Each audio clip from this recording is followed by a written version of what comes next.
Back here with Norse Cross, Coach Kruse. It's been a few weeks since we've talked, and in that time, I know the women's team had a nice fundraising event a few weeks ago. Tell us a little bit about it. Our women's team participated in the Strides Against Breast Cancer down in Yateman's Cove in Cincinnati, Ohio.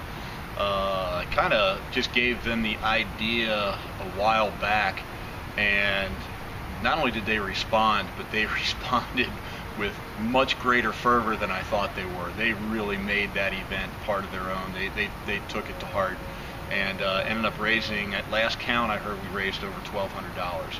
So I was very proud of the women for taking that challenge on and just really doing a great job with it. So we ran, or we walked the 5-mile event, and kind of women started running as part of our Sunday recovery run.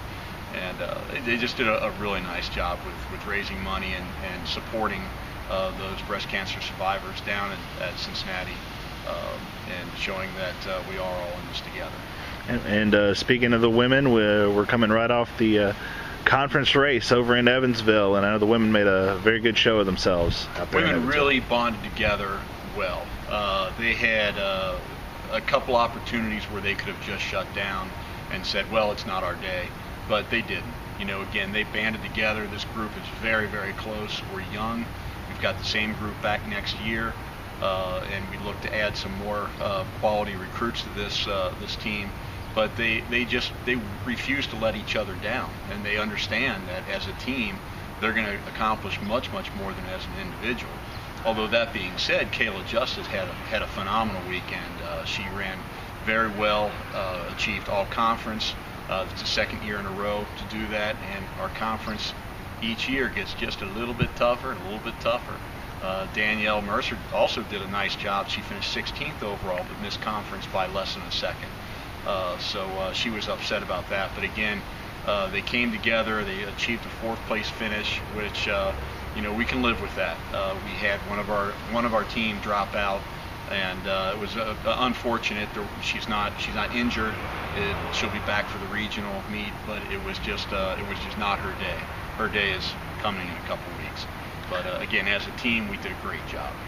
And you speak about all region performers or all conference performers. I know another all conference performer for you guys was J.J. Weber on the men's side. J.J. Weber's a freshman for us and has looked very tough since the very first day of practice.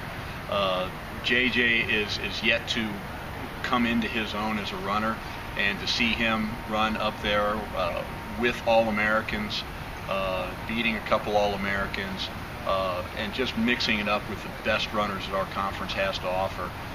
It's great as a coach to see that kind of raw talent, and JJ just has a will to compete. He just gets in there and does it, and he's a very strong competitor. You know, unfortunately, we didn't have anyone to join him on the all-conference team, and that was a shame.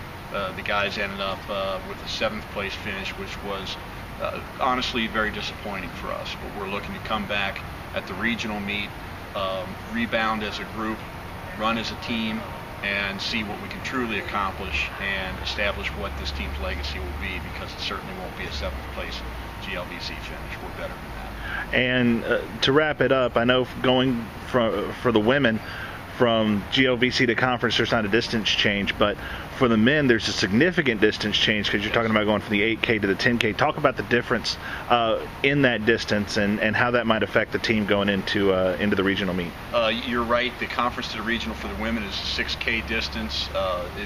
It adds 1,000 meters to their race, so the women won't be affected. In fact, that was their first effort out of 6K. I expect that they'll actually, you know, improve a little bit of what they did. On the men's side, we bumped from an 8K to a 10K, adding the additional 1.2 miles. That 2K makes a big difference. Makes a big difference in how our training will affect the race. We are, I wouldn't say we are the highest mileage program around, but we do train with the 10K in mind. So we will definitely be ready. We have been doing a lot of mileage over this summer. We have stepped it up over the last couple of years because simply we have the athletes that can do that. Now we're kind of taking taking away the morning runs and resting up a little bit. So from that perspective, we'll be ready. From the perspective of having higher mileage in our training diet for the last 3-4 months, and some the last year, we'll be more competitive at the 10K distance. We like that 10K distance.